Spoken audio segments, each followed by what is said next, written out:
মাননীয় speaker, doctor ইউনূসকে নিয়ে কিছু কথা না বললেই নয়।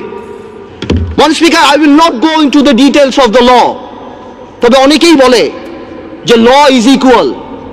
এখানে অনেক বড় বড় কনস্টিটিউশনের বিজ্ঞ লোকেরা আছেন, তারা যদি থাকতেন আরো সুবিধা হতো। মাননীয় স্পিকার, যদিও পার্লামেন্ট বলে, সংবিধান বলে ল ইজ ইকুয়াল, বাট বাস্তবে কিন্তু ল ইজ নট ইকুয়াল। 111-এ দেখেছি অনেক বড় বড় নেতাদেরকে বিষ তেলে রাখা হয়েছে, কিন্তু দুই নেত্রীর জন্য আলাদা জেলখানা রাখা হয়েছে। এই পার্লামেন্টে আমি যা বলবো দ্যাট ইজ ইমিউন। ডিপ্লোম্যাটরা অনেক কিছু করে, ইমিউনিটি আছে। কিছু কিছু ক্ষেত্রে কিছু কিছু স্পেশাল মানুষের জন্য ল একটু কার্ভ করে যেতে পারে। Doctor Yunus, I can very well understand 65 বা 70 ইয়ার্স ওল্ড, বাট 80 বছরের রাষ্ট্রপতি যদি এত বড় বক্তব্য লিখতে পারে, 75 বা 70 বছরের ডক্টর ইউনূস আমি মনে করি গ্রামীণ ব্যাংকের এমডি পদে ভালোভাবেই থাকতে পারত। মাননীয় স্পিকার, ডক্টর ইউনূস বাংলাদেশের সম্পদ না পৃথিবীর সম্পদ। আমি দেখেছি আমাদের মাননীয় পররাষ্ট্রমন্ত্রী বলেছেন this will not affect our relationship, বহির্বিশ্বের সাথে আমাদের সম্পর্কে। ঠিক তার পরের দিনই জন কেরি বলেছেন উই আর কনসার্নড।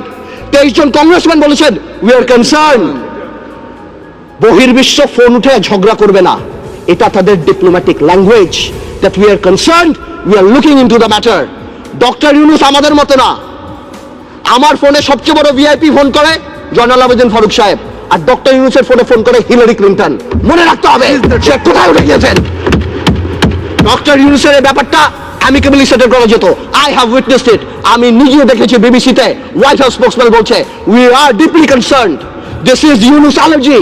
আমি জানি অনেকে বলতে পারবে এটা আমাদের সার্বভৌমত্ব, আই ক্যান আন্ডারস্ট্যান্ড এটা আমাদের সার্বভৌমত্ব, কিছু একটা ব্যালেন্স নিড টু বি ড্রন। এখন সার্বভৌমত্বর সাথে ব্যালেন্স, এখন গ্লোবালাইজেশনের সময় কালকে বাংলাদেশের বিপদ হচ্ছে, আমরা তাদের কাছে যে হাত পাততেছি। দুই নেত্রীর মনোমালিন্য হচ্ছে, নির্বাচনে যাবো কি যাবো না, আমেরিকান এম্বাসির দাওয়াতে ভিড় লেগে যাচ্ছে, এখানে ভিড় লেগে যাচ্ছে। আর যখন কোনো কিছু হচ্ছে তখন কি বলা হচ্ছে এটা আমাদের সার্বভৌমত্ব ব্যাপার।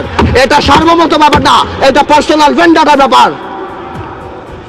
সংসারের কথা আসতেছে, excuse me, I would appreciate if you let me finish.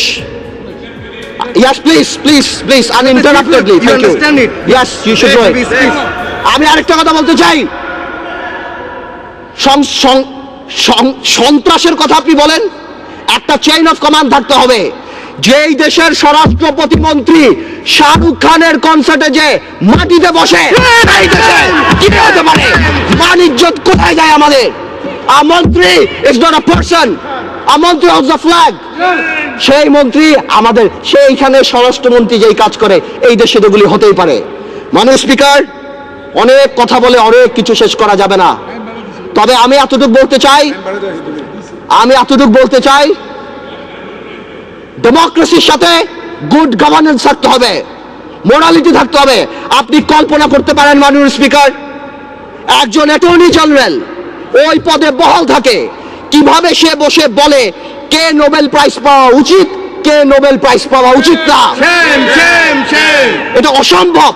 আমার দুঃখ হয়, আমার ভয় হয় যে মাননীয় অ্যাটর্নি জেনারেল যদি চাটুকারিতা করে আগামীতে ভবিষ্যৎ ল মিনিস্টার হওয়ার জন্য আমার বলার কিছু নাই, কিন্তু যদি তার বুদ্ধি এই হয়ে থাকে যে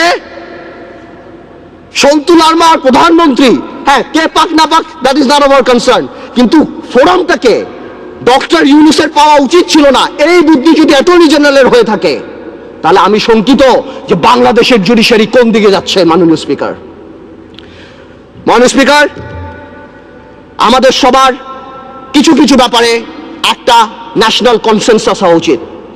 নতুন প্রজন্মের রাজনীতিবিদ হিসাবে আমি এতটুকু ক্লিয়ার করে বলতে চাই, শেয়ার মার্কেট আওয়ামী লীগ বা বিএনপির প্রবলেম না। আমরা চাই এটা খোলাসা হোক। কেন এতদিনের রিপোর্ট আসছে না? আমরা জানতে চাই যারা সেলফ ডিক্লেয়ার্ড ব্যাংকরাপ্ট ছিল তারা কিভাবে 30-40 হাজার কোটি টাকা আছে। আমাদের টেলিফোন যদি ট্যাপ করা হয়, আমরা জানতে চাই সেই দরবেশ সেই মুরিদদের টেলিফোন কেন ট্যাপ করা হয় না, আমরা জানতে পাই ফোনগুলি কোথায় যায়। এবং আপনার সমন্বয়হীনতার ব্যাপার দেখেন, সরকার যখন বলে ডাইরেক্টলি এর মধ্যে বিরোধী দল ইনভলভ, ঠিক সেই মুহূর্তে আমাদের মোস্তফা কামাল সাহেব যে অর্থনীতি মন্ত্রণালয়ের সংসদীয় কমিটির চেয়ারম্যান, সে ডাইরেক্টলি বলে আমার কাছে তেমন কোনো ইনফরমেশন নাই, আমি তো জানি না। What a mockery! এটা প্রধানমন্ত্রী রাজনৈতিক স্টেটমেন্ট দিয়েছে, উনি ইনফরমেশন দিবে কিভাবে? মাননীয় স্পিকার, প্রথম আলোতে দেখলাম ওনার কোম্পানির 10 টাকা শেয়ার নাকি 290 টাকা হয়েছে। উনি মাশাআল্লাহ 1200 কোটি টাকা কামিয়েছেন, আলহামদুলিল্লাহ। এই টাকা দিয়ে করবে কি? 1200 কোটি টাকা দিয়ে বানিয়েছেন। এই সমন্বয়হীনতার অভাব, বারবার যে কোনো কাজে ডিউ ডিলিজেন্স ছাড়া বিরোধী দলের উপরে আঙ্গুল উঠিয়ে দেওয়া, আর শুধুমাত্র বলা এখানে করাপশন, এখানে করাপশন। হাজার হাজার, আজকে শেয়ার মার্কেট আবার ফল করেছে, ডেকে এনে ফল করায়। মাননীয় স্পিকার, আমি আরেক